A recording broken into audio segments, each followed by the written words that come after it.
Hey guys, this is your dynamic warm-up and mobility which should be done before every session. So first, get yourself cricket ball, hockey ball, something like that. So you get the glute into a stretch. So first just sit back onto your hands, feet on the floor, lift yourself up, get this ankle on top of the opposite knee, come back down. So you can already feel a bit of a nasty stretch across the bum cheek. And you can also squeeze it, push forward with the other hand. Then also get the ball, place it where that bum cheek was, get yourself on the stretch, come down on top of the ball and roll it around. Slippy on this mat, bit on the floor, there it is. Just find different spots, sit on it for 5 seconds, those trigger points. Each breath out, just sink onto it a bit more. Find another spot. Oh, there's a nasty one. It burns. 2, nice.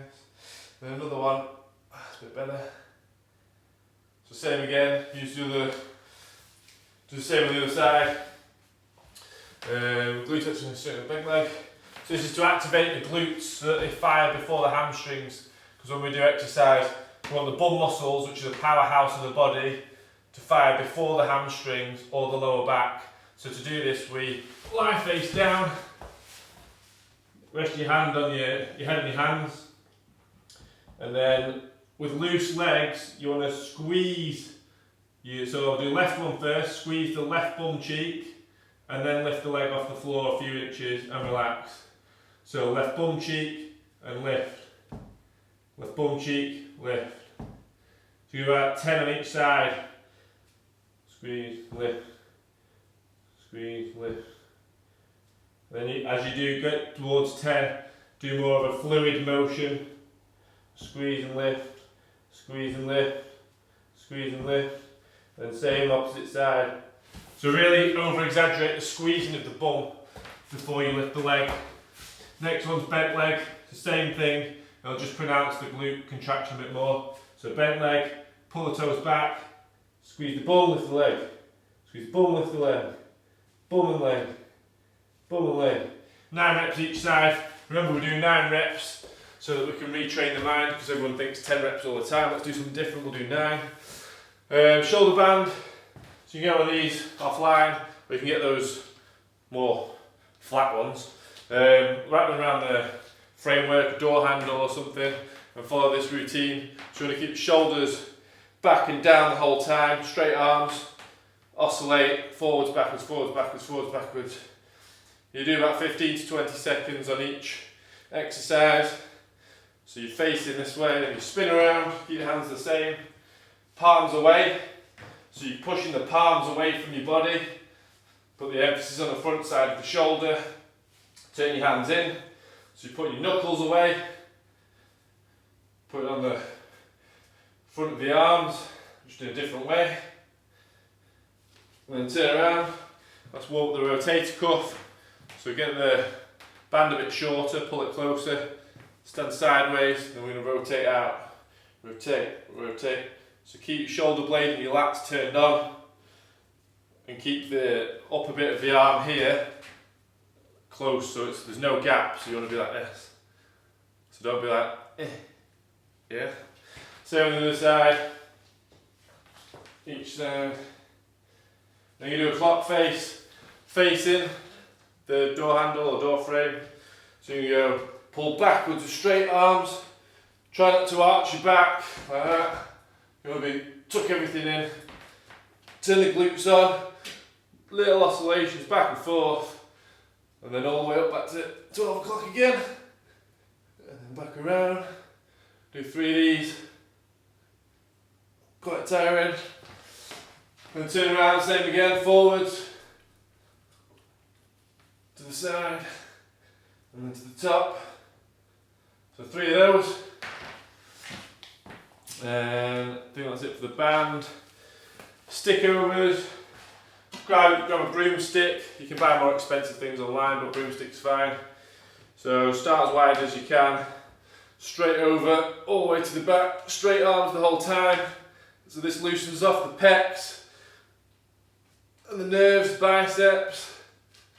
And as you get better, just narrow the grip and you'll find you'll hit a sticking point.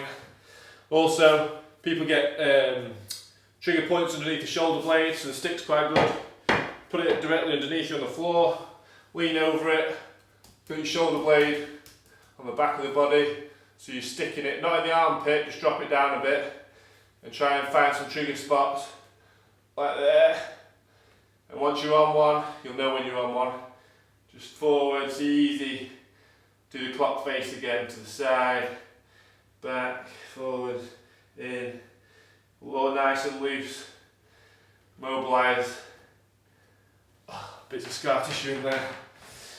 Both nice. Obviously both sides, do about 60 seconds of that on each one. What's next? Back SI joints. So this is the SI joint pain. So there's two little knobbly bits in the bottom of your back. Sometimes they get a bit stuck and they're not mobilised.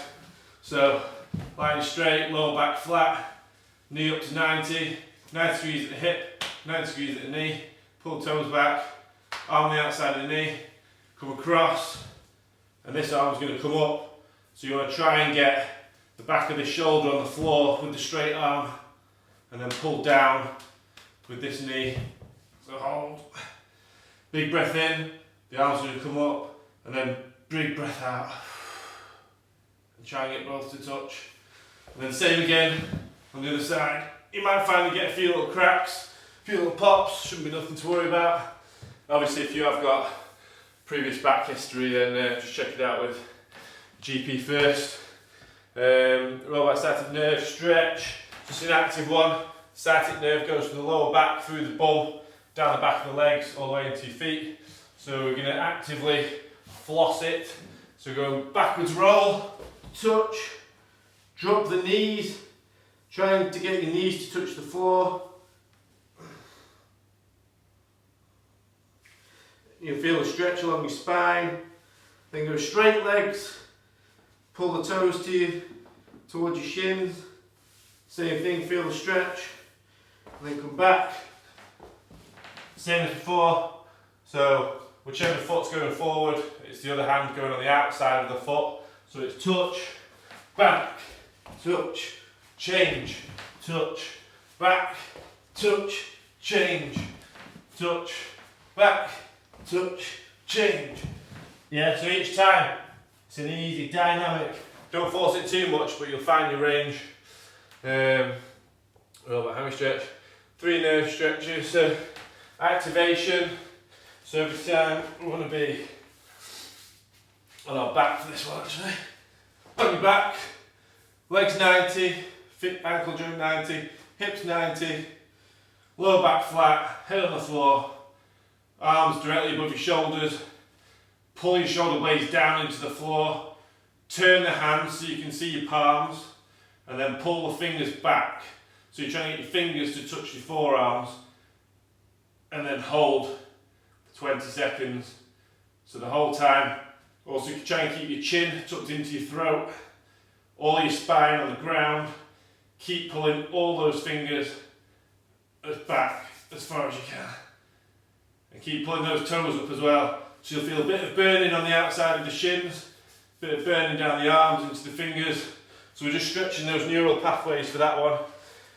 Then legs straight, 90 degrees at the hips. If you struggle with this, you might find your start for over here. Just keep this lower back flat, or use the wall. So obviously get close to the wall. Put your feet on the wall, yeah, and then we'll do the movement. So, legs in the air, arms by your side, shoulders back and down. So with the hand position, you're going to pull the fingers back to 90 degrees, chin in your throat, up, down. Really push away, but keep your hands at 90. Up, down, up, down, up, down. So as you shunt away, you should feel a bit of a tingle through the wrist, through the nerves into your shoulders, and keep pulling these toes back the whole time. And then the last one, feet flat, legs bent, chest up, fire this core, fire the quads, arms up, wide position, hands like you're holding 2 bowls of soup. Squeeze the shoulders back, hold for 20. That's a bit of a burner, that one. Gets you right into your hip flexors. Opposite arms and leg and elbows. So this is for the upper half of the spine, thoracic mobility. Fingertips behind the ear. So you're on all fours, nice stable. Hands below your shoulders. Fingertips behind the ear. Touch the elbow and then open and follow it with the eyes. So touch, open, touch, open, touch, open. Same again on the other side. Touch, open, touch, open, touch, open. And then the usual opposite arm, opposite leg. So try and get your back level. The shoulders and the hips are level. Hello. So it's opposite arm reach. Push back with the foot. So chain. There. So you squeeze the glutes. Try to get everything in line. Same on the other side. So you're trying to keep your back like you'd have some China pottery. Plates and cups on there, not falling off. Like to do as you can. So if you're in a gym, you can do some weights, but if not, just grab 2 tins from home, baked beans or soup, and you're going to do YTWs. So clues in the name. So lie face down, you go to Y position, a T position, and then a W position. So this is going to fire these muscles that are notoriously weak on the backside of our bodies, to keep the shoulder, basically keeping the shoulder head where everyone's is tight, got tight chest and weak muscles around the rhomboids and the scapulars and shoulder blades. So you've got a tight chest there, pulls it forward. These are weak and stretched, so they get even worse, which then, as we do like overhead pressing movements, shoulder press or bench press, we're irritating the front of the shoulder head and blocking all the nerves. That's why people sometimes get pain down the arms. It's generally a repetitive strain of having the shoulder head too far forward. So you want it to naturally sit back and in line. So these need to be strong enough to hold it there, and the chest needs to be loose enough to allow that position to happen. So we need to strengthen these just with the light weight. Get a 1 or 2k dumbbell in the gym. Really now, can you go over there please, bud? Go on, go to sleep, good boy. So YTW, Y, T, W, Y, T, W, Y, T, W, Y, T, W. And the whole time, that's horrible. You're squeezing the shoulder blades back so they're fixed there, and it's Y, T, squeeze them in, W, Y, T, W. With the cans face down, hopefully not being licked by a dog.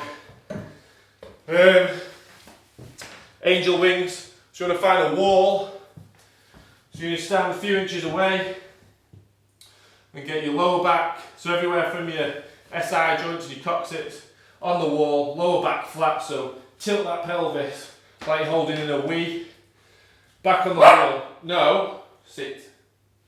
Shoulders back, no, stop it. So elbows, back of your hands, fingers apart, head, chin in your throat. And then you go Y position, and then back to a W, to the Y, W, Y, W, Y, W. The whole time, chin needs to be in your throat, all the contact points on the wall, and you're pushing back into the wall as you're sliding up and down. Really gets you pinching between the shoulder blades there. Leg swings front and side. So you just hold onto a wall or some framework or something. Opposite arm, opposite leg. So you just go back, forwards, back, forwards. Now even though I'm arching at the back, I'm trying to keep this turned on. It's not a big compression of the spine. We want nice, strong stance. Change sides, 9 on each side. Keep the toes pulled up at the front. Then sideways to open up the groin, the adductors. So come across the body and then open, across, open, cross, open. You might find you're on your toes on this support leg. And change sides. 9 each side. And then just straight into some squats, some easy jump squats. So you go down and just come off the floor a tiny bit. We'll do 5 of these, just to get everything firing.